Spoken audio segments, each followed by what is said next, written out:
Hey everyone, Happy New Year, and welcome to our first podcast of 2022 on AGT Time. We're back with AGT Rewatchable, Cody Patterson here with AGT Commenter, and we're going to talk Olate Dogs for our first podcast of 2022. How you doing, Commenter?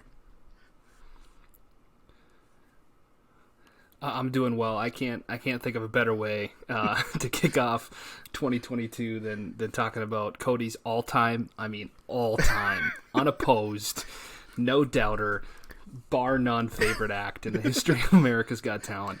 I know we're gonna have some interesting thoughts all around about this one, and I think given the amount that we've talked about this act, I think we were overdue to do a rewatchable of our season 7 winner. So I'm looking forward to this. Yeah. Now, if this were April Fool's Day, then that comment would be absolutely true.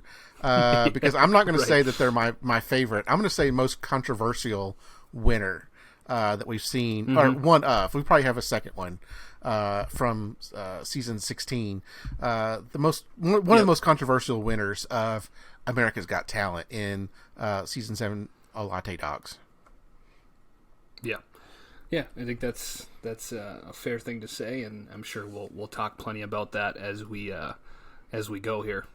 Yeah, so let me get the business out of the way real quick. Again, you can reach us on our social medias, AGT Time Pod on Twitter, Instagram, and on Facebook. agttimepod@gmail.com is our email address. AGT Commenter is on all the social medias, Twitter, Facebook, Instagram. What else you got? Where else? MySpace. Oh yeah, your MySpace. Did you Friendster? Yeah, did you do your MySpace audition back in the day? Yep, I sent one in. I didn't get a call back. Oh man, okay. So hit us up on one of those and let us know your thoughts on the Olate Dogs. So I'm really excited to kind of get into this. We've been talking about Olate Dogs a while. Pretty much every time we do, almost every podcast we do, somehow Olate Dogs comes up, and I'm not sure how. Absolutely. We're going to kind of hash through the 5 performances of Olate Dogs. Four performances of Olate Dogs, because they did not do judge cuts. Right. They were automatically sent through, and we'll kind of get to that when we finish the auditions. But kind of what are your initial thoughts on Olate Dogs before we get going? I don't think they're any different than the thoughts we've had in the past. Yeah. I think our preconceived notions about them before this rewatch, I don't think we've really changed much. I don't think so. I think you're going to hear some things that are pretty similar to our past sentiments. They're just they're controversial, I think is the perfect way to put it. I agree. Rewatching this just before we kind of get to the end and our results and our big thoughts on it. I don't think our opinions really changed much from rewatching this. Yeah. No. I think if anything, they sort of affirmed yes, they did. what we were already sort of giving off. So, if you're ready, I'm ready to dive in to the Olate Dogs. So tell us about the Olate Dogs. Yeah, so they're a father and son duo, and then there's obviously the dogs. It's Richard. Is it? I'm assuming it's just pronounced. Is it Richard? I can't remember if they said it in any fancy. Don't remember. But Richard and Nicholas Olate. Richard is the dad. Olate is, Nicholas is the son. So they're originally from Chile. So would that be Ricardo? Yes. Ricardus? Ricardo and Nicolas. Yes, there you go. I don't know. Something like that. Richard is originally from Santiago, Chile, was his origin. Richard was 55 and Nicholas was 19 when they auditioned. Wow, 19. He didn't look 19. So, yeah, he was young. He was a lot younger than I thought he was going to be. Richard is a third generation circus performer, so that means that Nicholas would then be a fourth generation circus performer, and Richard started performing when he was 12.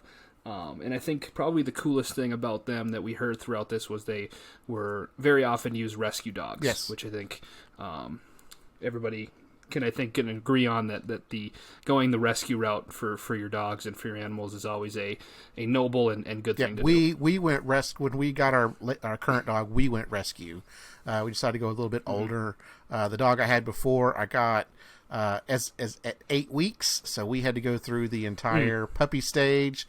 That was and we decided the next dog we were going to get, we're going to skip that and go straight to rescue. And great decision. We're really happy we did that. Yeah, it's a good deal. Okay, you ready to dive into their performances in the audition here? Okay, so they come out and there's a recurring theme. It's a lot of dogs. They start with 2 when they walk out, but then once the performance starts, they bring out 4 more. So the audition has 6 dogs. So should that be kind of the nickname we give them instead of Olate Dogs? We call them Olate Dogs. A lot of dogs is not the it's not the worst nickname in the world. Okay.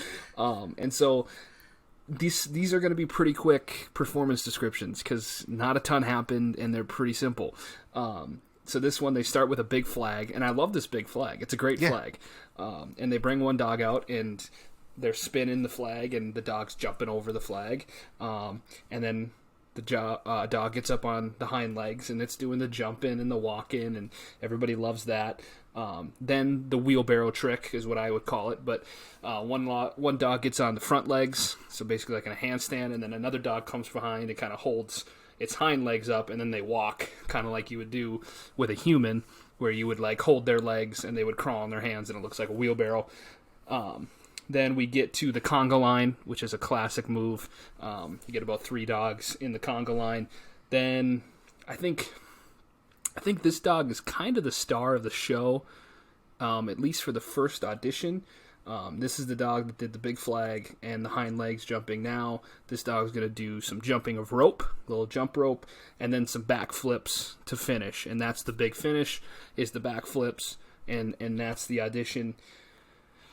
Cody, your thoughts maybe on this audition? So it's hard looking back at this and thinking that this is something new and revolutionary, because you think, we've seen over the years many dog acts, many different types of acts. We've had Christian Stoynev.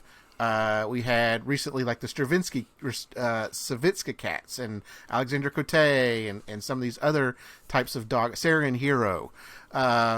Looking back, it's like, no, this was actually like one of the first really good dog acts.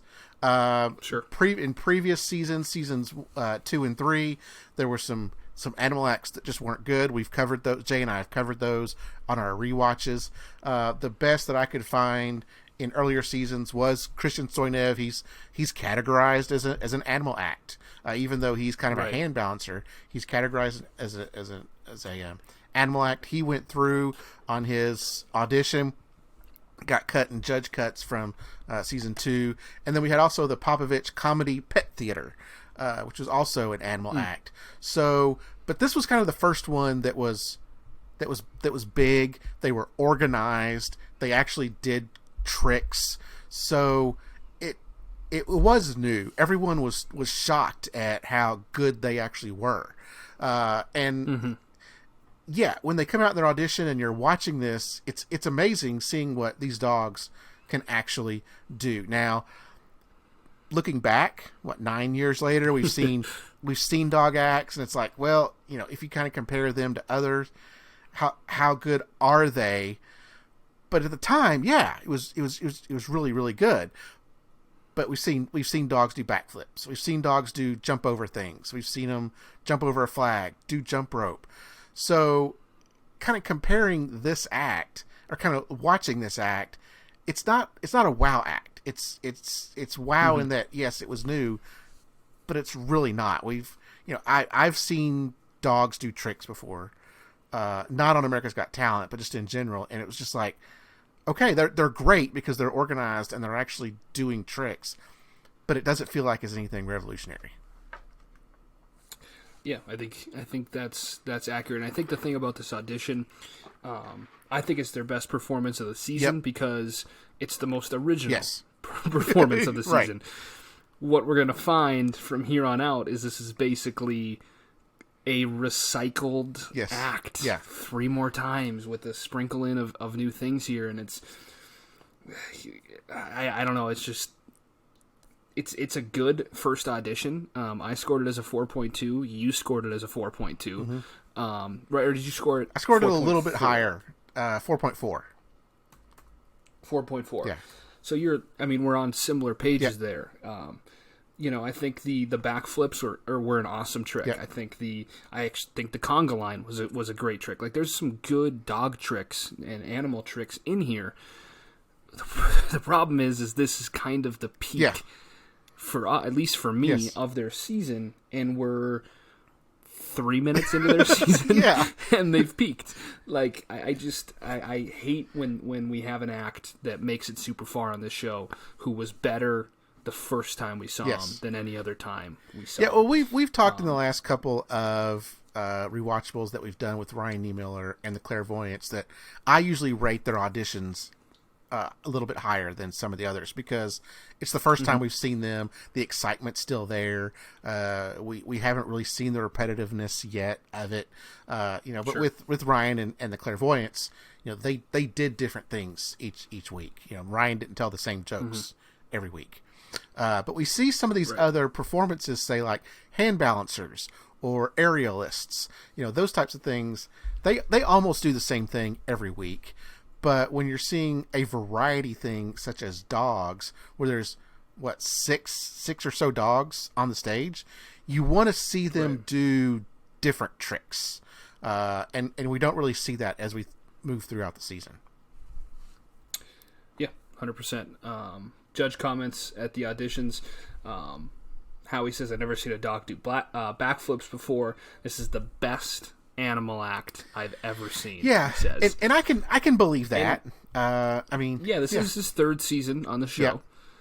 And you've been rewatching earlier seasons, even before he was on. I don't think this was an overly fruitful performance category. Right. I don't think. Yeah, we've had animal acts, but this was the first one that was like the next level up. Yeah. Sharon says, "You guys are the best. I don't know how you train these dogs to do this." And then she asks, "Are these mostly rescues or whatever?" And they talk about that, which is great. And then Howard says, "My dog does nothing. I can't get him to. I can't even get him just to follow me into the kitchen. And most animal acts are awful. But you guys are great." So on and so forth. They get 3 yeses, and that sends them to the Vegas round. Yeah. Which that's what it was back in season 7, except hold the phone. No. They basically got golden. They basically got golden buzzard. Yeah. They got they got posthumously golden buzzard. After their audition, they're like, "All right, we're gonna send you straight through." They did it with 3 acts that season. The 3 that they sent through were obviously the Olate Dogs, David the Bullet Smith. And then, do you remember David the Bullet Smith? I don't know. What was his act? He was a human cannonball. Okay. Is what he's described as. Okay. Yep. We've seen some human of cannonballs on AGT before. Yeah, kind of an Evil Knievel style idea. And then William Close, who I know we'll talk about plenty as this goes on. So those were the 3 that got sent straight through, a la Kenichi Abina. We talked about Kenichi Abina last spring. And in season 8, he was one of the, what did they say, 30 that year that they sent straight through, I believe, if I recall correctly. So is this kind of this is kind of the precursor to what we'll get the golden buzzer in season 10, I think. Season 10 was the first golden buzzers. Yep. Yeah, and kind of the precursor to what we're having now, where they're just picking post auditions without judge cuts. They're just picking who goes through. The judges are through deliberations. So they're on to the quarterfinals. Cody, I would say I think we owe a debt of gratitude to the judges for not making us have to watch a 5th performance. I think 4 is plenty. I think we get our fill with 4 performances. Do you think that would have helped them or hurt them? I mean, obviously it wouldn't have helped them any more than it already did, but do you think it could have hurt them to have that extra performance? I don't think it could have helped. Well, I mean, they obviously won, so it couldn't have helped them any more than it did. So. Right. I would like to think it would hurt them. I just don't think that it would, realistically. Okay. So you think it helped them more to skip that performance? I would say, yeah. I think if you ask them, they're like, it's probably best we. Here's the thing: they're dogs, and so at the end of the day, they're still dogs, which means they can be unpredictable. Yes, you know what I mean. They always say at any moment. They always say don't perform with animals and kids. Yeah, like at any moment, one of these dogs could be like, I don't want to do this anymore, and that can send it haywire. So I'd say the less times they have to walk out on stage with dogs is probably the better in their eyes. Okay. But okay, so they are on, like we said, to the quarterfinals. They performed in which quarterfinal total was it? That's a good question. This was back then they had 12 acts per quarterfinal. Was the setup. This was the by the way, the 157th ever episode of America's Got Talent. Good. Was their quarterfinal. Nice. Okay. It says, so congrats to AGT on hitting 150. It seems like a really weird number to kind of celebrate. Yeah. So this was the fourth quarterfinal of the season, so I would guess that was the last quarterfinal of the season. That's usually what you get when they have 12. So wouldn't you normally celebrate at the very least 150? I mean, 157 seems a weird number. This is just on the AGT wiki. Okay. It just says that this is the 157th episode. Oh, okay. So it's more of a fact than... Yeah, just another milestone reached for the show. The old 157. So the quarterfinal performance, again, we get 6 dogs on stage on their little pedestals. And we start with a new trick. We get hind leg spins this time, Cody. So we get a dog on his hind legs, and he or she, I don't know, spinning. Then we also get another new trick. We get some hurdles. Yes. And we get 3 hurdles on the ground. We get one dog runs and clears all 3. Great. Then we get the next dog, hind leg bunny hops. Yes. It goes really well. Yes. Until the last hurdle. Yes. And the dog just trips. Yes. And this is going to be a reoccurring theme. Yeah. This happens again later. Like a very clear maybe that's like this dog, part of the trick. Maybe that's the trick. Yeah. Is you only jump 2 and you trip over the third one. Well, it was consistent. Yes. And then they bring out. I always appreciate the big wheel. And they put a dog on top of the wheel, and the one dog pushes the wheel. Yep. Then we get the handstand wheelbarrow again. Yep. Then we get a big slide, which was a nice prop. Yep. I know you appreciate a good prop. Yep. And we get dogs going down the slide. Then we get what at first looked like a hiccup, but then I think it was an on-purpose runaway dog. Yes. Where the dog is running in circles, and they're chasing the dog. Again, reoccurring theme. Yes. Yeah. I think I would guess a lot of people the first time they saw it as it was starting were like, oh no, they're losing one of the dogs. No. I think that's the comedy moment of the performance. Yeah, a comedy moment finally. And then they get a dog to go backwards down the slide, and then we finish, Cody, play the hits with the backflips again to round out the performance. Yes. Cody, your thoughts on this quarterfinal? Yeah, so if this were the era of Pierce, I think once that dog tripped over that hurdle, that would have been an immediate buzz. Yep. I mean, same as dropping a ball for a juggler, or or falling down if you're a dancer, something like that. Now, right. I will say in season 3, we had a singer that completely forgot the words to a song. Oh, no. And moved on. So we've had that recently. Ainsley Burns had a hiccup like that. So yeah, you're if you got the hits, you play the hits. You mix in a couple of others. Again, repetitive. Yep. We're gonna teaser. We're gonna see these again here in a moment. So if you trip over it, it's just. I think, okay, I know there's going to be some people out there that say we're just dogging on them because we've always done it in the past. But no, this is right. This is not good. This was not good. This is very repetitive. It was not. It didn't feel original. It was fun. It was fun to watch. I'm going to say it was fun to watch. They're very cute. I love dogs. I've had a dog my entire life. So I love dogs. Yes. This was very fun to watch. Yep. This was very cute. But as we're going to see as we move through the performances, it didn't feel like it was something that should have been worthy of winning America's Got Talent. Yeah, I think that's the right sentiment on this. Again, and you're right. It is entertaining. Yeah. Like I'm not watching it like bored. It's amazing that they can teach the dogs to do these tricks. Absolutely. 100%. Yeah. I don't think either of us would ever say that this is easy or unimpressive. Correct. It's this show. You need to have 4 or 5 original performances, different performances. If a singer came out and sang the same song 4 times in a row, like Detroit Youth Choir did, we've had singers sing the same song twice. So right, yeah. but if we had Brian Justin Crumb came out and sang the same song 5 times, but just put it into a different key, that would actually be pretty fun to watch. It would be fun, but we'd be like, heard this. We've heard this one if before. you sing a song in like a minor key, and then you sing it as like a Dixieland version or a country version, and then like a hard rock version. It's like a whole new song. That's right. So yeah, and maybe that's what they're going for. But and the thing that I was waiting for, and I knew it was never going to happen, but was for one of the judges to be like, these are just the same tricks. Right. Like, these because we would like Howie to see you do some different season, tricks. Yeah. Yeah, season 11, Howie, Red Buzzed, Alla and Daniel, mother-son dance duo, and was like, these are just the same tricks we've seen, same moves, I should say, you guys have been doing. I was waiting for a judge to say it. Obviously, they never did. Sharon would never say anything like that to a dog act. No. Never. No. Comments for the quarterfinals. Sharon says you're magnificent.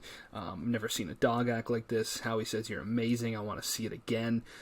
You guys have the dogs have personality. They have great athleticism. They reminded him of the Ed Sullivan Show. Cody, were you an Ed Sullivan Show? I think the Ed Sullivan Show was off the air by the time I was born. So yeah. That was before your time. I didn't know if that was a rerun type show you were a fan of back in the day. No, and that was a 60s show. I know that. Yeah, that was, again, before my time. And I don't even think it's been on in reruns. Like, it's not been on in syndication. I'm aware of the reference of the Ed Sullivan Show. I'm not sure I've ever seen an actual show. Yeah. Because you had other shows like it as well. Well, Johnny Carson was my bag. Like, Johnny Carson was the main thing when I was young. But the different Ed Sullivan was a true variety show. Yes, that was those types of shows. Yeah, but sorry, real quick. Ed Sullivan Show was on from 1948 to 1971. Yeah, So that was a nice run. Yeah, 23 years. That's not bad. Yeah. Howard said, "I love your act. My bulldog just died." Just dropped that bomb on us. Yeah, I mean, very sad. I'm wondering if it's the same bulldog that he was just talking about in auditions. Yeah, I'm assuming it was. You guys that deserve a place in the semifinals. He says, "Wow, very, very praiseworthy from the judges." I scored this as a 3.9. Cody, what did you score this performance? 4.3. So the scores are dropping as we're watching. Real quick. So where would you deserve a place in the semifinals? Where do you think that should fall on the scale for judge pretty comments? Low. Yeah, I think so too. I think it's probably around the, if you were looking at a 1 to 10 scale, that's probably like a 2, 2 or 3 maybe. Okay. Yeah, I think that's just them saying, hey, you guys have done enough to be in this thing. I think that's where you belong. Yep, I agree. Okay. That means that they are indeed on to the semifinals.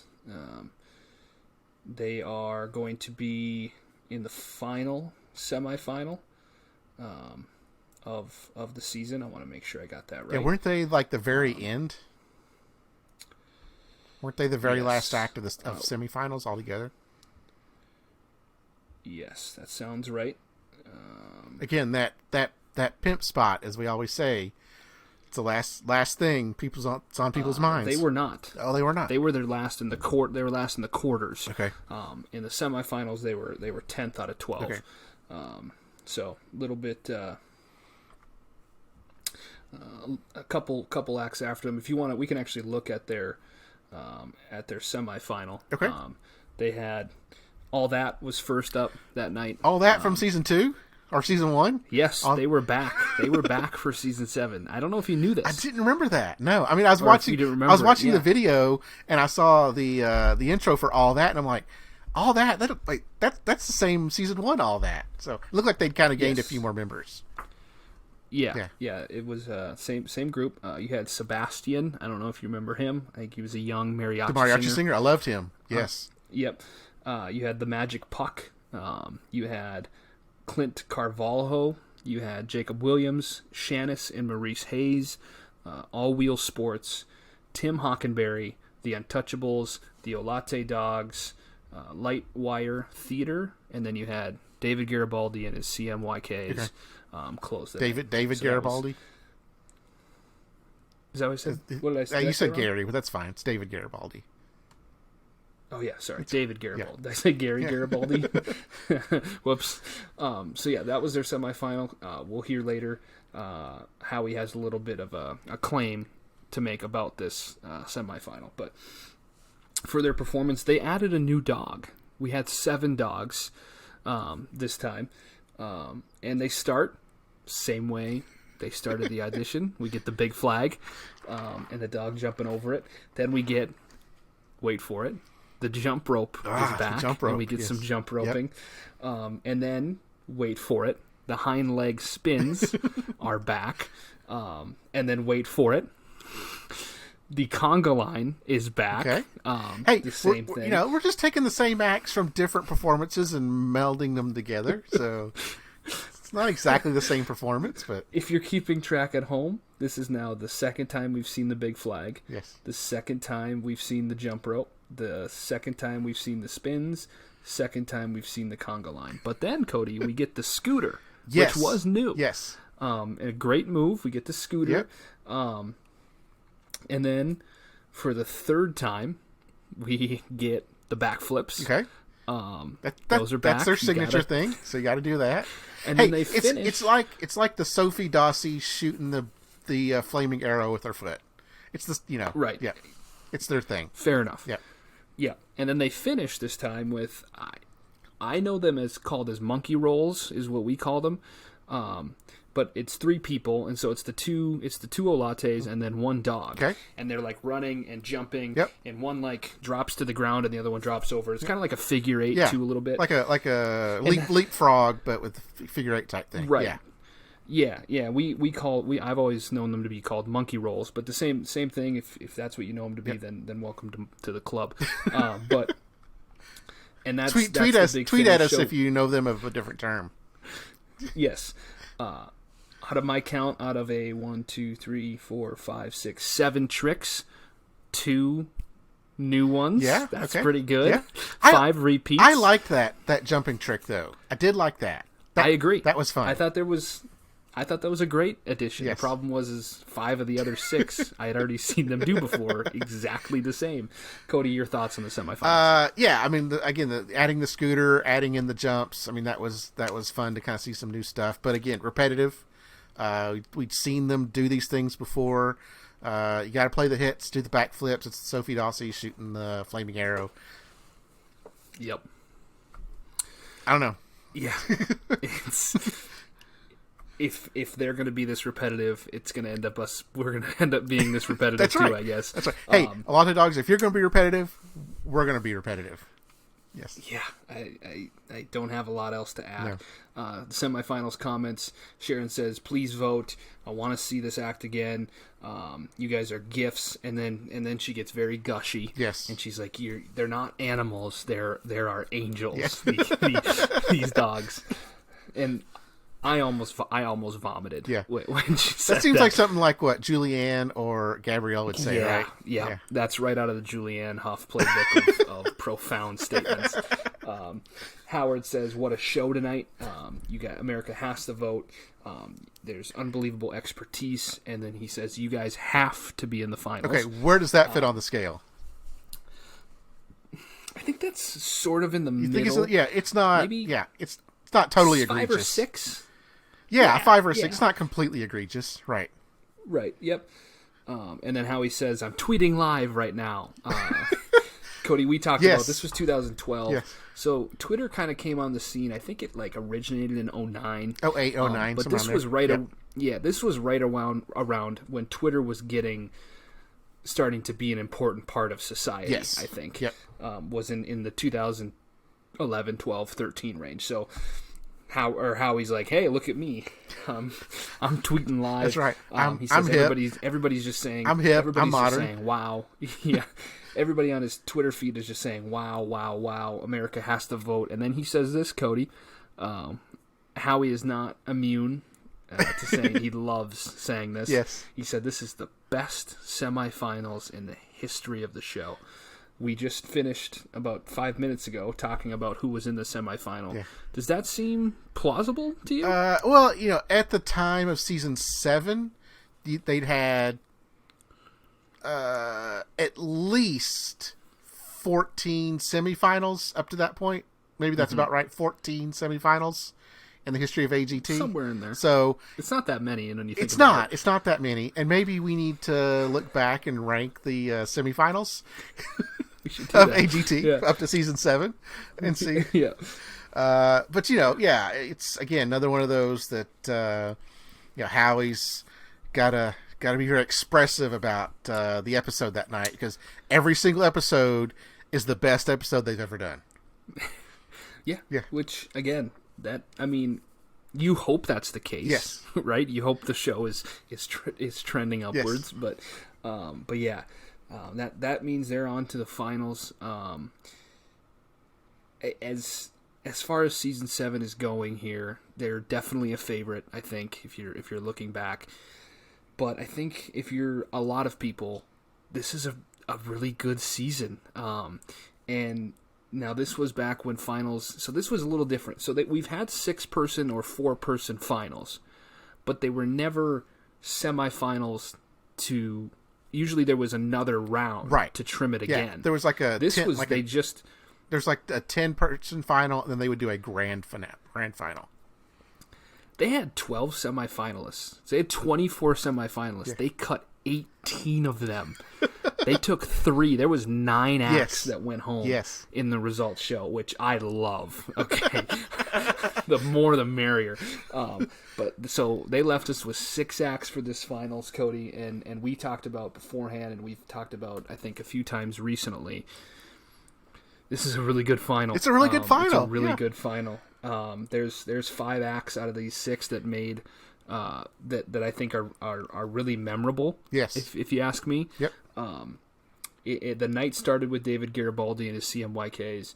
Then it moved to Tom Cotter, the Untouchables, Joe Castillo, William Close, and then Olate Dogs closed.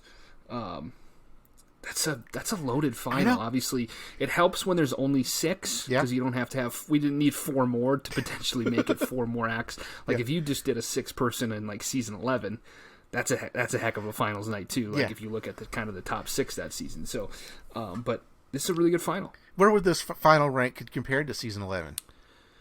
It's not as good. Okay. A lot has to do with this winner. But if you just look at the performances, really good. if you just look at the performances, and you today, you said you were going to go back and watch all 6 of these performances. Yes. Did you do that? I did. I watched all 6 of them. It's an easy watch. It was only an hour episode because there's only 6 performances. Yep. So it was a real easy watch. So I watched all 6 of them.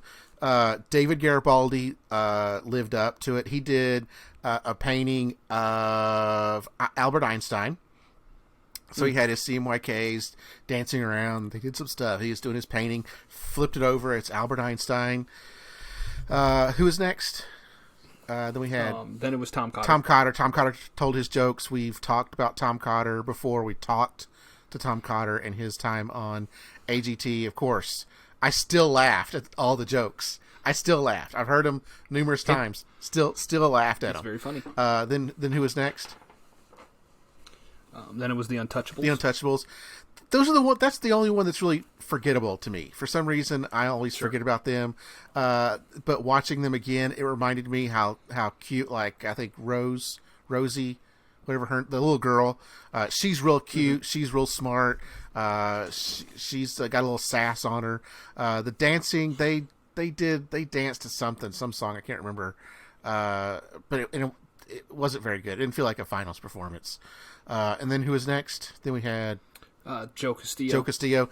Joe Castillo did a sand drawing of Nick and the three judges. It looked really good, but the judges, they all looked kind of wonky in the image. And it started out with Nick, and I was like, I didn't even know that was Nick until they told me at the very end. But as they moved through each judge, I was able to recognize that. They had kind of like a swing band playing along with him. So it was really, really, really good. And then you had the Olate Dog. Oh, you had William Close. Yeah, man, that performance was incredible because it was him playing his earth harp. He had other dancers and musicians up on the stage. They had these giant instruments with bells, and they had someone singing a song. I mean, he had a whole instrument. I mean, the stage production for his was probably the best one of the entire night. It was so incredible. We may have to rewatch him sometime. Yeah, it was incredible because the earth harp is just one of those things that's so unique. And then it got me thinking they must have recorded his earlier because they have to run these strings up throughout the entire theater. So they must have done his a little bit earlier. And then you finish off with the Olate Dogs, which was kind of a letdown. Yeah, but it's definitely a top tier night. Yeah. So you watched this today. Yes. We both watched season 11 finals. Yes. A year ago, roughly last winter. Yeah. Where in your head watching these two do they sort of compare? Yeah, I mean they're real close to each other. I really, really like this one because of Tom Cotter and Joe Castillo and William Close. David Garibaldi in the CMYKs is memorable, but he's kind of the next level down. And the Untouchables is completely forgettable. Sure. And of course, the Olate Dogs is memorable because they won, and we talk about them all the time. Yep. So if I were to kind of rank them, I think, and I haven't looked at all the finals. You've probably watched a lot of the finals. But yeah, season 11 is a good chunk. Yeah, season 11 is one of the best. Season 7 is right up there with it. Yeah. Yeah, I think if you look, you can kind of compare them the top 6 acts from season 11, and that top 6 is really, really good. So yeah. I think they're comparable. Yeah, if you kind of did a ratio of, because you had 6 acts in season 7, 4 of them are really good. So that's 2/3. And if you look at season 11, what about half of them are just... I would say, because you go Grace Vanderwall, Clairvoyance, John Dorenbos, Brian Justin Crumb, Sal Valentinetti, and Sophie Dossi would probably be the top 6. Yeah. That's 6. 6 out of 10, right? There's not really a weak link in that 6. Right. But then it drops off kind of after that, right? Yeah, probably. You could go to Laura Baton, Victor Key, Tapeface, Lincoln Bridge. So, but yeah, okay. Let's talk about enough about that. Let's talk about the Olate Dogs' his final performance. Yeah. So this time the opening only has 5 dogs. Okay. They're going to bring out a 6th early in the performance, but I was on dog tracking. I was tracking dogs today. You were on the dog track. Yeah, I was on the dog track today. It starts out with some hind leg work. Again, a little jumping and running, like we've seen. Cody, if you'll follow with me, that's one we've seen before. Yes. Then we get also the spinning. Yes. One we've seen twice, now a third time. 75% of the performances included this. Then we get the hurdles are back for a second time. Yep. But we do see consistency.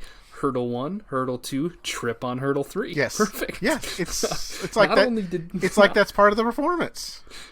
Not only did we see this twice, we saw the same mistake twice. Yes, that's what I'm saying. It might be part of the performance. Which is almost impossible. Yes. Then we get the big wheel. Yep. Which again, I should say this. Then we get the runaway dog. Yes. I apologize. We had that next, Yep. which we've seen one other time. Yep. Then we get the big wheel, which, Cody, I don't know if you remember, we talked about a couple of minutes ago because we've seen this already once. Then, guess what's back? For the fourth time, 4 out of 4, we get some more backflips. Yes. And then we finish the big finish. Something new? Not so fast. We get the wheelbarrow again. Yeah. We get the 2 dogs sniffing a butt, walking together. Yes. This time, the only difference is it's on the judges' table. Yes. And that's really that's literally the only thing in that performance that happened that hadn't happened before. Yeah. Was that they just did a trick that they've done before in a new location. Yes. And that was it. Cody, your thoughts on this Same thoughts as earlier. Repetitive. Nothing new. They're still cute. Again, it's dogs. They're still cute. Yep. But the tricks are not original. The tricks are the same tricks they've done before. And if this were any other season, or if it was a couple of years later, I think the judges would have really, I think especially Howie and Howard would have called them out on it and said, look, it's repetitive. Howard, this is his first season. It's Howard's first season. So he's still trying to find his footing. Howie's been doing this a few seasons now. It's really surprising that they didn't call them out on this being repetitive. Yeah, I think that's definitely fair. Mm-hmm. That's exactly what it is. It's repetitive. Yes. It's the same thing over and over again. Yeah. I scored it as a 3.9. Cody, you scored it as 4.1. 4.1. Yeah. We were pretty similar throughout. You were maybe just a tish higher. Yeah. That averages out for me for a 3.95. For you, it averaged out to 4.25. Yeah. So compared to some of the other ones we've watched, just even this winter, not quite to the level of the others. Comments from the judges. Sharon says she's also been tracking the dogs. Another new dog. She's a dog lover, and this act makes me so happy. Howard says you guys are phenomenal. Right now I'm trying to decide between a comedian, a guy on an earth harp, and you guys. And Howie says he's an amazing act. I can smell the act, which was... They're dogs. I mean, yeah. And he tells America that they got to vote. And that was the 4 times we got to see Olate Dogs. I ran the numbers with Cody beforehand. After the audition, between the final 3 performances, we saw 7 new tricks total that we hadn't seen in the auditions. And all of them got used again later in the season. And really, it was the quarterfinals, semifinals featured 7 new tricks, and then the finals had 0 new tricks. Right. So, we should have seen like 15 new tricks. Like there should have been, at the very least, 25 original tricks throughout the show. I mean, you have 4 acts. You should have, if you look at it, they're averaging, roughly 6 to 8 probably tricks per act. Yep. 4 acts, you should have, like you said, 20. I would say 25 minimum. Yes. New tricks. Yes. It should not have repeats, especially like this. I get maybe like you always finish with backflips. Yes. Or the backflips are always featured. Sure, fair enough. We've seen that before. We've seen acts that have their like you talked about with Sophie Dossi. But at some point, you gotta show us that you have some more arrows in the quiver, Cody. Look at you. As you like to say. Look at you. And we just never got to that point with them. No, and we've seen other animal acts. I think they've called out Sarah and Hero as well for being repetitive. We've seen the same, Hero going through the legs trick and jumping off her tummy trick. We've seen that happen multiple times. So the judges have called that out. For them not to call it out for the Olate Dogs, it's pretty egregious. It is. Yeah. It is, and I think, it's such an oversight. And Cody, I would say, this might be a very good endorsement for the old saying of you can't teach an old dog new tricks. This appears to be the case with the Olate Dogs. They did not teach any of these dogs new tricks, from what I can tell. Okay, that was a little quick compared to some of our other ones. in terms of covering the performances, but there's not a lot. Kind of everything to talk about. I mean, and we've talked offline that we usually have more to talk about when there's more controversy involved with these acts. If we're, we've talked about acts that we just absolutely love and we just gush over, but we thought we'd have more to talk about here. But the acts are so repetitive that our comments are also repetitive, and we're trying not to be that repetitive, so you hear the same thing over and over again. Yeah, I think we'll probably get into a little bit more discussion here in the awards and the categories. Yeah. So let's go ahead, if you're ready, to move here first to the most rewatchable moment. I think this is an easy one. It's the audition. It is the auditions. Because after that, the best part is the season was a rewatchable season. You were just rewatching the audition over and over again. So it's sort of a self-fulfilling prophecy there. And I would say with it, it's probably to me the backflips in the audition, that finish was really impressive. Dog backflips it's impressive. That's not I don't think you and I are taking anything away from these dogs by any means. No. And I loved like Ricardo's and Nicholas's kind of attitude. They were always excited and happy, and they seem like they really treat these dogs well. So. Yeah. Did you have anything different, or no? I had the auditions. Would you say well. that's no. Yeah. Okay. The Simon Cowell Memorial Good Judging Moment Award. I actually really enjoyed when Howard said that all animal acts, or most animal acts, are awful. I actually tend to agree. I think it's pretty hard to impress me with an animal act. Did anything pop out to you this season with the judging? That was good? Yeah, no, just the Howard talking about that he can't get his dog to do anything, even follow him around. And then the very next time we see the Olate Dogs, he's sadly told us that his dog has passed away. Yeah. The Gabrielle Union Bad Judging Moment Award. I just felt like Sharon, the entire season was really poor. When she said that they're not dogs, they're angels. Yeah. That's not judging. Okay, that's you. That's a judge that's lost some objectivity. If you ask me, like, I get judges are going to have their favorites. We've talked about this many times, but there's still a level of objectivity that's needed.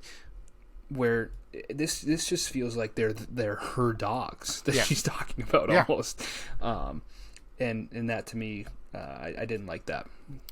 Yeah, the one thing for me is Howie just talking about being on Twitter, because I think he does that for several seasons, just constantly. Hey, I'm on Twitter and I'm following what people are saying on Twitter, and he's giving the comments that the people on Twitter are giving, and not his own comments. Right. Yeah. It's somewhat of a cop out. And then saying it's the best semifinals in the history of America's Got Talent. Yeah. Again, we don't have a dispute to it. But man, does he say it a lot. Yeah. And what are the people in the first semifinals thinking? Right. Yeah. Well, poor us. Yeah. Like, hey, we were the best. We were the best last week. So. Right. Yeah, that's true. They were once. They used to be the best. Okay. Tyra Banks Memorial Bad Hosting Moment Award. Okay. This is Nick Cannon. Yeah. This is Nick. What was his first season? 5? Probably 6. I think it was 5 or 6. I think Jerry may have done it for 3 seasons, 2, 3, and 4. Yeah. So we're still. I mean, it's still relatively new Nick. 2 or 3 seasons in, but he's always terrific. I always like when he comes out to get the judge comments, the live shows. He tells the judges to talk to him. He's like, Howie, talk to him. Not like, Howie, your thoughts. I'm gonna start doing that, Cody. Cody, talk to me. Okay. when I want to know what your thoughts are on the performance. But I didn't have anything for this. Nick's always terrific. No, and this was before Nick didn't wear a tie in finals, or started wearing his turban and like his diamond encrusted shoes, those type things. Yep. So also, best unintentional comedy moment. not really a comedic. No. Maybe the best unintentional comedy was how unoriginal this act was by the third time you've seen him. Like, it wasn't supposed to be funny, but it was almost funny because you're like, seen that. Okay. Too high, too low, or just right might be the easiest too high, too low, just right you and I have ever done. Cody, I want you to talk to the people at home here. Talk to them about why they are too high. Okay, so they're obviously too high, and I've mentioned this ad nauseum. You guys are probably like, you probably got a game, AGT time bingo. Game. Yeah, well, I was trying to keep it clean here, but AGT time bingo. How many times I say that the Olate Dogs are too high, and the reason they're too high is because, I think I've mentioned that they should have best have been fourth place. I'm rethinking they probably at best should have been fifth place because it should have been Tom Cotter Tom Cotter or William Close, and then Joe Castillo, David Garibaldi and the CMYKs, then maybe Olate Dogs and the Untouchables. Should they've even been in the finals would be a whole nother argument of, what if they had not even been in the finals? If the judges had really done their job of saying, hey, this is repetitive, you guys need to come up with some original tricks, they may not have even made it to the finals. But since they did, the Untouchables, their performance was not good. And so it was, I think, a sixth place act. This was definitely like a fifth place act. Yeah, I think you're hitting the nail on the head. It's definitely too high. If we ever are able to book Howie Mandel, Sharon Osbourne, or Howard Stern on this podcast, my first question is going to be: do you regret not judging the Olate Dogs? Like, do you regret not doing your job, season 7? It's like they didn't care. That's kind of what like they're like, well, I think they're smart enough to realize that they've seen all those tricks before. Yeah. I think they just didn't care. And for one reason or another, it's a guy like Howard, and maybe it was because it was his first season. If this was second, third, or fourth season Howard, I think we may have seen a little different from him, where he may have been a little bit more keen to. I think he didn't want to be the guy season 1. He didn't want to be Pierce. To America. Yeah. Right, and he didn't want America to. I don't think he wanted to pinhole himself to America as the guy that hates the dog. He hates the dogs. Yes. Yeah. So perhaps that may be what happened. It might have been just the perfect time for them to be on the show, because. And I think maybe we could both be in agreement that if there was just any ounce of truth from the judges, they may not have won the season. Yes. Yep. And that to me is really a bummer, because as much as I liked watching those dogs, and I think that Richard and Nicholas they do a great job, obviously training these dogs. Yep. This wasn't a winning act. Right. This wasn't an act that did enough to win. They didn't.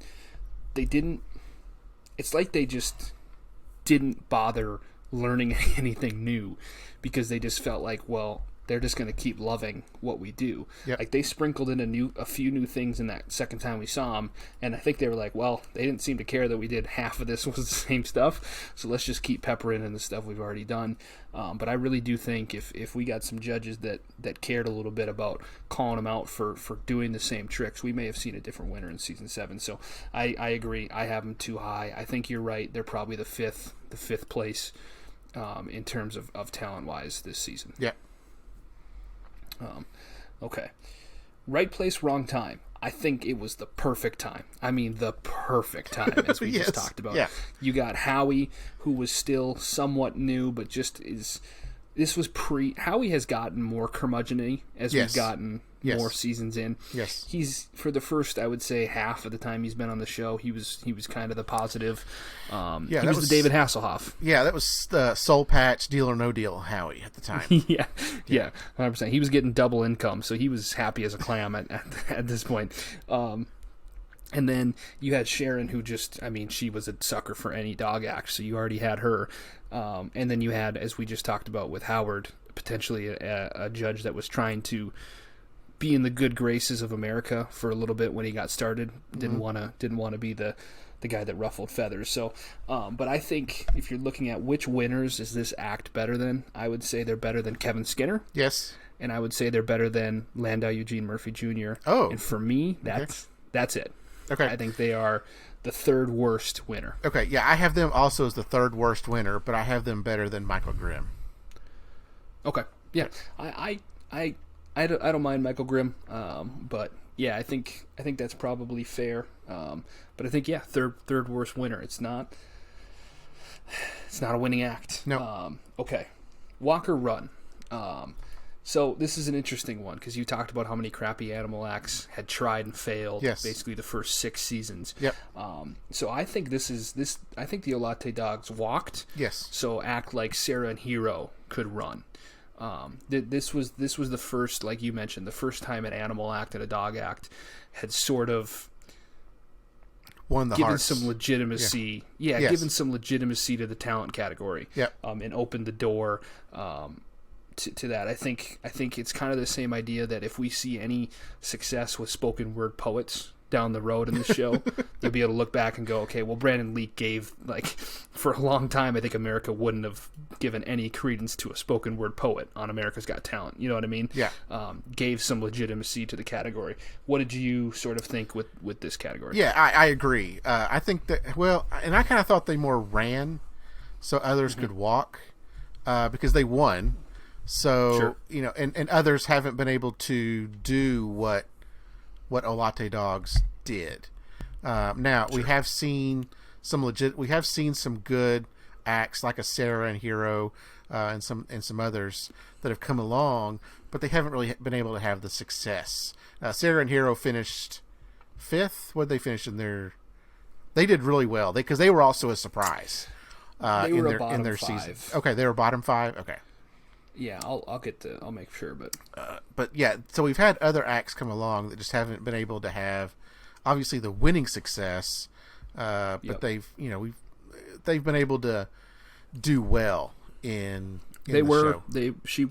they were 5th place. They were 5th place. I thought so because that was a season where, and then Pompeo Family Dogs was another one that came along and done well. Because Sarah and Hero was one of those that was a big shock when she got to the top 5. Because she just kept other great acts just kept getting eliminated, and we're like, oh my goodness, is she going to win this thing? Because that would have kind of been another. They were fun. Sarah and Hero was a fun act to watch, but kind of like Olate Dogs, they didn't feel like they were a winning act.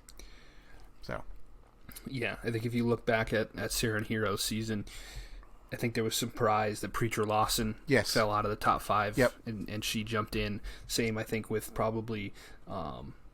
Chase Goring, who finished in the bottom 5, and Diavolo. I think a lot of people were thinking that those 3 probably would have been better in the top 5 than Sarah and Hero. But okay, are they better than? I actually have 5 interesting. I think this is going to be the most random. Are they better than? Okay. That we've ever done. Okay, my first one for you. I'm actually going to go to a friend of the podcast. Are the Olate Dogs better than Christian Guardino? Better than Guardino. I loved Christian Guardino when he was on the show. His singing was really, really good. He's got a great attitude. He was a lot of fun to watch, but he was also not repetitive in his performances. So, just for the fact of not being repetitive in your performances, yes, that gives you a bump that you are better than the Olate Dogs. Yeah, I actually agree. So I have Christian Guardino scored out as a 4. Okay. And Olate Dogs at a 3.95. So it's they're close. It's close. Yeah. And we only saw Guardino 3 times, but we really only saw the Olate Dogs once. It was just the same one four times. But okay. Second one. Are they better than, I'm going to stick to recent one, Okay. Bad Salsa? My issues with Bad Salsa is that they don't do salsa dancing. They do other types of dancing that's not salsa. So in the fact that I think they name themselves Bad Salsa because they're not very good at doing salsa. They do other things. Right. But the dancing they do is really good. It's very impressive, the dancing that they do. Unfortunately, we were not able to see them live in live shows because they had to do everything. They had to do all their performances taped in India. It'd been nice to kind of have them in America doing live performances. But what they did was a lot of fun. So yes, they are better than Olate Dogs. Okay. Really? I think I actually agree. Okay. Let me pull up mine. And I don't think it's close. Yeah, I have Bad Salsa above Olate Dogs as well. Okay. Are the Olate Dogs? I'm going to go in the Wayback Machine now a little bit. Yep. To a performer that you're talking about right now during your season 3 rewatch. Are the Olate Dogs better than Eli Matson? So we've only seen Eli Matson actually a couple of times because we've got to the live shows, and I don't think we've actually covered his live show performance yet. We covered his audition, and we saw him a little bit during Vegas week. So I'm not sure we've covered his live show. But from what I've seen so far, I really, really enjoyed Eli Matson. We know what happens with Eli Matson, and we know where it's going to turn out for him. I'm going to give an incomplete on that because I don't have enough information yet to say. But I'm going to predict that yes, he is going to be better than the Olate Dogs. Okay. We'll get to be determined. To be determined on that one. I will fill that in when Jay and I finish season 3. Okay, please do. Yeah. Okay, 2 more here. Are they better than season 5, Fighting Gravity? Ooh, it's been a while since I've seen Fighting Gravity. From what I remember, now Fighting Gravity was one of those that was revolutionary as well, like the Olate Dogs. Mm-hmm. I think others had. I don't think anyone. No one had attempted what Fighting Gravity was doing, and they were very entertaining. Where did Fighting Gravity finish? Do you happen to have that for a second, and I'll pull that up. Again, been a while. Season 5, Fighting Gravity. They were a dance act where they would do things with a dark background. They would do things in the dark. Then they had kind of some glow in the dark items that made it look like they were floating through the air. Basically, it's similar to an eye illuminate or light balance, and also light balance kids. But it wasn't that advanced. Sure. So, they, if we ever get to them, they will walk so that Light Balance and Illuminate can run. Right. Again, I'm going to kind of give that an incomplete as well because I'm vaguely remember them. But where did they finish? 3rd place. 3rd place in season 5. I think just from the concept that they finished 3rd, from the concept that they had, without remembering their individual performances, I think it's going to be an incomplete. But I do think also they might be better than all. I think a lot of acts are going to be better than Olate Dogs. But right. It's kind of different. Olate Dogs was one of these first dog acts. And hey, look, commenter, I'm being repetitive. They're one of these first dog acts that was able to actually do well in the show. Right. Yeah. Okay. Last one. Actually ends up being a really interesting one. It is one of the runner-ups in season 1, as well as a semi-finalist in season 7. So, okay, Are the Olate Dogs better than All That? I liked All That, and I like Clogging. I've gone on the record to say I like watching Clogging. I think it's real close. They're probably about the same. All That's very similar to Olate Dogs, that they didn't really have a lot of variety in their performances as well. It's Clogging. There's not a whole lot that they can do differently. Like if you're just watching them dance, they may move around differently, but it's still all basically the same thing. They may dance to different types of songs, but it's still ultimately very similar to Olate Dogs, where a lot of it is repetitive. So I think they're about the same. Okay. So I found one that was pretty similar. Pretty similar, yeah. That's good. Yep. Okay. The last rewatchable we did was the great Ryan E. Miller, our friend. That didn't have a ton of stage production. This one had a little bit more stage production. Floor is yours. What stood out to you? Yeah, the big thing that stuck out to me was in their finals, they had a swing band, actually live swing band on the stage with them as they were repeating their performances from previous episodes. So that's the biggest thing. They use a lot of props, which is fun. It's not just not just the floor. They actually have hurdles and like wheels, and they had a slide. So they have various props that they use in addition to the band. But that's about it. They didn't have a big fancy screen like we will get in later seasons. But that's about it. I mean, it was fun to have a live band, and the dogs didn't seem to be distracted by the live band. Yeah. We had the big slide. We had the big slide. Yep. Yep. Okay. History lesson. It's actually pretty short. If you look at dog acts, obviously we talked about them. We talked about Sarah and Hero. There's not a ton other. You named a couple. If you could rattle, what were the other ones you had kind of named? So, Christian Stoynev is listed as a dog act. You had the Pompeo family dogs. You had the Stavitsky cats. Is another one. Popovich Comedy Pet Theater was one. Yeah. Yep. Yeah. So I think they're definitely one of the best. I think it's kind of them, probably Pompeo and Sarah and Hero. If you want to consider Christian Stoynev, then he's probably in there too. That's kind of the best of the animal dog acts. Yeah. The AGT wiki considers Piff an animal act. I'm not so sure about that. I wouldn't. But okay. We talked about the winners. I have them 14th on my winner leaderboard, ahead of only Landau and Kevin Skinner. If you look at it, just behind Dustin Tavella, Neely Boyd, Michael Grimm, kind of that group there. Yep. That's it. I think the more interesting piece is where they fall on my all-time leaderboard. Okay. Now again. So right now, my all-time leaderboard sits at a total of 108 acts. Let me guess. They're in the Bank of America debit card category section of the rankings. They are in the Nordstrom's gift card. No, I was gonna say gift card is probably yeah. Nordstrom's pretty high level. Yeah. Yeah, it's a good gift card. It's They're a good, solid gift card. Okay. I'm gonna let you here for a second. So I have 108 acts in my all-time leaderboard.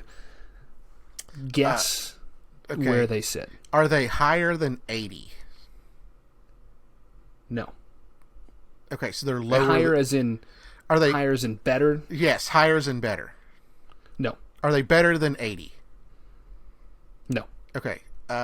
So they're probably in the low 90s. I'm going to say like 92. Okay. 82. Okay. Pretty I was really close. Okay. First. Okay. Yeah. A couple acts that they're surrounded by, or a few. You have around them Leah Kyle. We remember my disdain for her after season 16. Yeah. If you remember Luke Islam, yes, from season 14. Yes. Actually have Guardino's a handful of spots away. Brett Loudermilk's a handful of spots away. Piff. And you like Brett Loudermilk, right? Below. Don't you like? Yeah. I did. Okay. Yeah. Okay. He's top 80. He's 78. Piff the Magic Dragon's down there. Oh wow. Okay. Yeah, I'm not. I love Piff. Yeah. As the concept of Piff. Piff the performer. The execution of Piff is it doesn't blow me away as much as I think people like to remember. Maybe we'll rewatch him someday. But he's very memorable. Like 100%. But the character of Piff is very memorable. 1,000%. But so are the Olate Dogs. But they're still not. That's right. Particularly amazing. But again, we've talked about a couple of winners that weren't necessarily the best winners we'd ever seen. but they're still winners, and they're still one of the 16 acts that was able to get the most votes from America on one of the 365 nights that year. They were able to get America to vote for them, and more power to them. They won $1 million. They're still traveling around, from what we understand. It's weird because we understand our understanding is that they are traveling and touring, but they have no social media and no website. Yeah, I don't very know if weird. they're based. I don't know if they're still based in South America. If they're based in the U.S., I'm guessing they're based in the U.S. Yeah, their wiki, their actual their Wikipedia site. Wikipedia, not their AGT wiki. Said that they're touring in Texas and let me see if I can find it again. Yeah, I don't know where they're based out of. Yeah, I don't either. Florida, Texas, Arizona, Virginia, Ohio, Michigan, California, and New York. So kind of the South and East Coast is their primary. But this has been a while, so not sure what they're doing today. Yeah, but and I think they're one of the great animal acts. So they're definitely relevant, and they're definitely should be one that should be remembered, and we haven't been super nice necessarily, but I still think we both recognize that this is a talented act. Yes. It was probably a finalist level act that year. Maybe. Right in there. It was worthy of the praise that it had got at times. It just wasn't worthy of where it finished because, again, it didn't have a ton to the act after you saw it once. Yeah, I want to look back at the semifinals again. Let me just look at kind of week one. Andrew DeLeon, Todd Oliver, Donovan. Well, who was in theirs? So Lightwire Theater. Some of these I don't remember at all. Probably the Mariachi was probably the one I remember, and all that, or probably the two I remember the most. So, yeah. I think the general sentiment and takeaway is this is a talented act. It's a fun act. I think if you're a family at home with kids and dogs, this is an act that people at home, your kids, are loving this act. Yes. No matter how many times. I mean, kids don't have the best memory in the world. They don't remember that the semifinals and the finals were the exact same act, basically.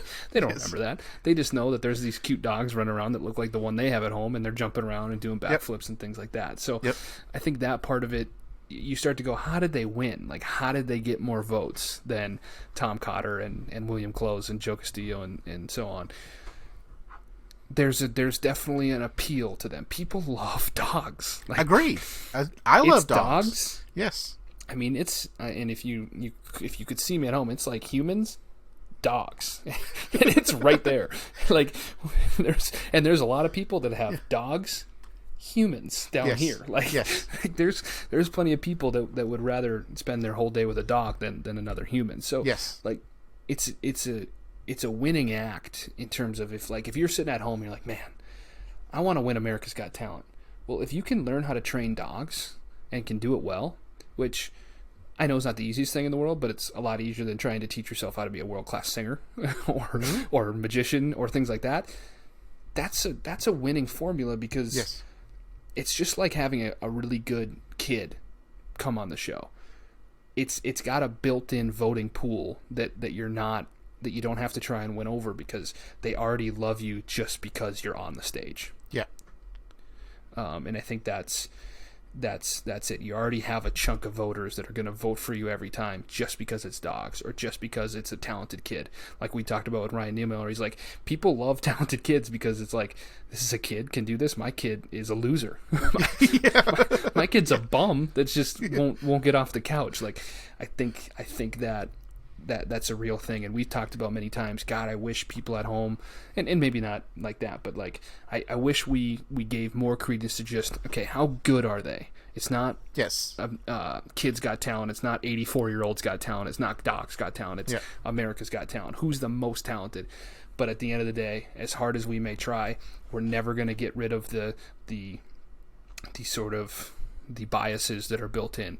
People are going to give a better score if, quote unquote, to a kid singer who sings similarly to an adult singer because it's a kid singer. And in their minds, and it's probably true, it's more impressive that an 11-year-old can sing really well than a 22-year-old. And so people get lost in that. And it's the same thing with the dog act and things like that. So as much as I would love to be able to get us to the point where we were just voting based on talent, it's never going to happen, obviously. And if we were, I think a different act wins this season. Yeah, and those biases are also the judges' comments also influence a lot of viewers. I think so.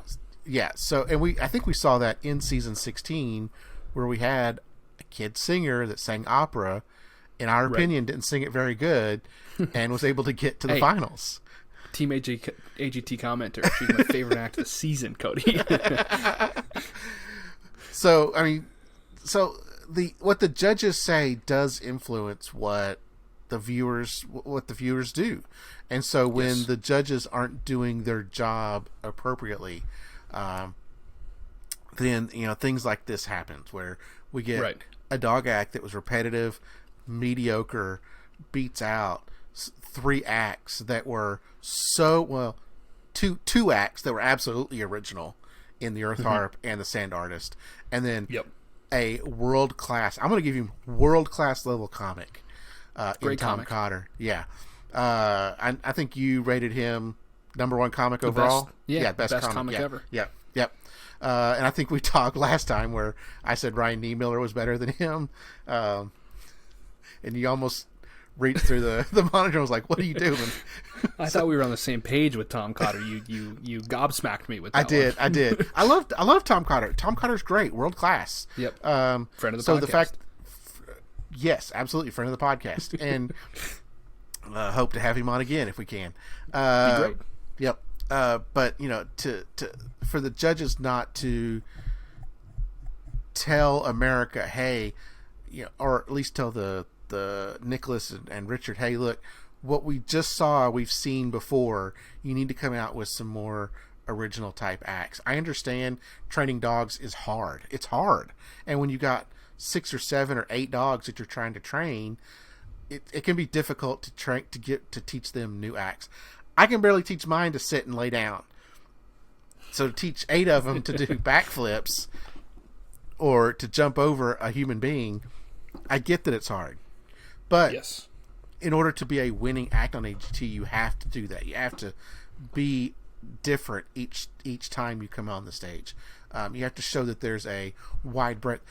When they do their show, how long is the show? I mean, if they've only got what? So if they've only got like 10 acts in the bag, how long is their show? So the Wikipedia says that they have 4 different acts that are 5 minutes long each. So they have 20 total minutes of acts that they can do. I mean, this is a party act. I mean, this is a party. This is a birthday party. It's a basketball. It's a basketball halftime show act. Right, and I think that's where they've done a lot of their performances are at halftime shows, where you get it's not a Vegas 4 act. to 5 minutes. It's not a Vegas act. Not a Vegas act. And I think the point you made about judges mattering is a good one, and I think even beyond that or with it, the biggest point with it that you also made is judges, not so much what they say in terms of compliments and praise matters, it's what they say in actual judgment or critiques or pointing out things that should be pointed out. That's what matters more. Everybody can be on the same page about things being good in terms of, like, if a judge says that was amazing, they're not somebody at home like, you know what, you're right, that was amazing, I didn't realize that was amazing. But if a judge says, hey, that you did 4 tricks again that you just did last time, there might be somebody at home's like, yeah, you're right, I thought that, or that felt like there was repeats there or whatever.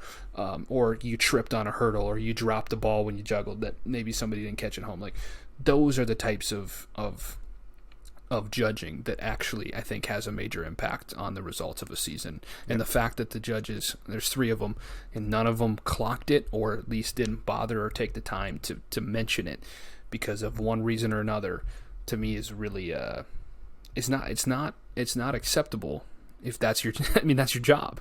Yeah.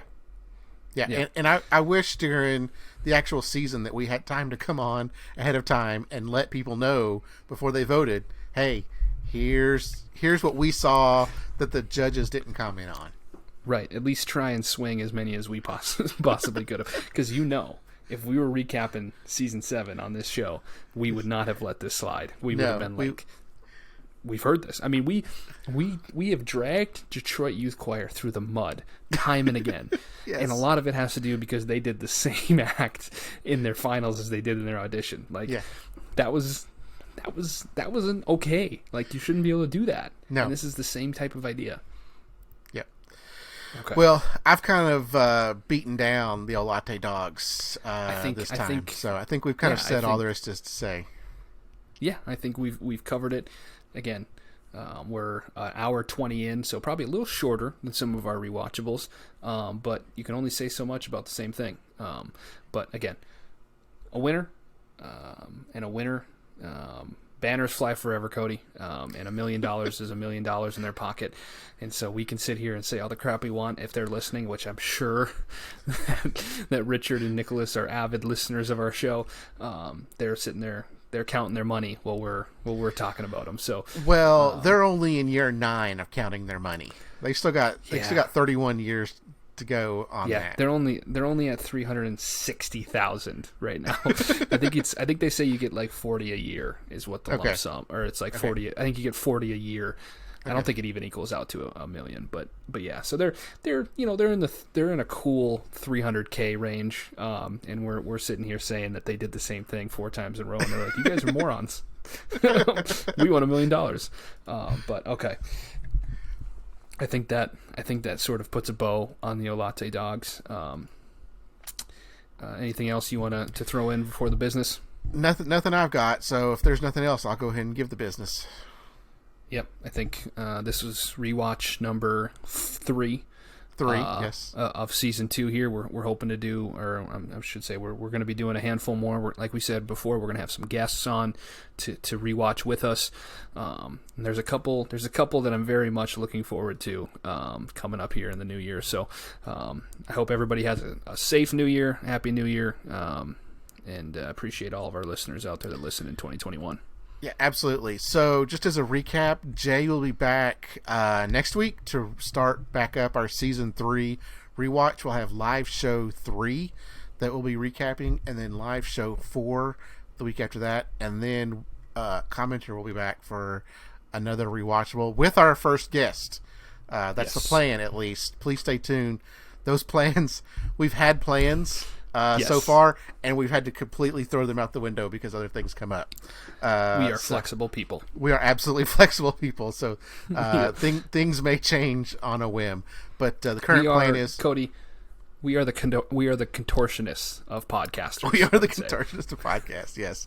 But the current plan is you will get season 3 live show 3 on January 10th. You'll get season 3 live show 4 on January 17th. January 17th. And then we'll be back again, hopefully, with another rewatchable right after that. So, just as a reminder, you can reach us on our social medias, AGT Time Pod on Facebook and Twitter and Instagram.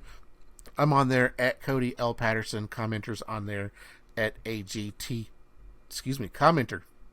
Let me try that again. At AGT Commenter. So that's all I've got. Send us your comments, your feedback on the Olate Dogs. I know it's real controversial. A lot of people kind of agree. There may be people that don't. Let us know. We'd like to hear that. So that's all I've got. Thank you very much. Have a great night.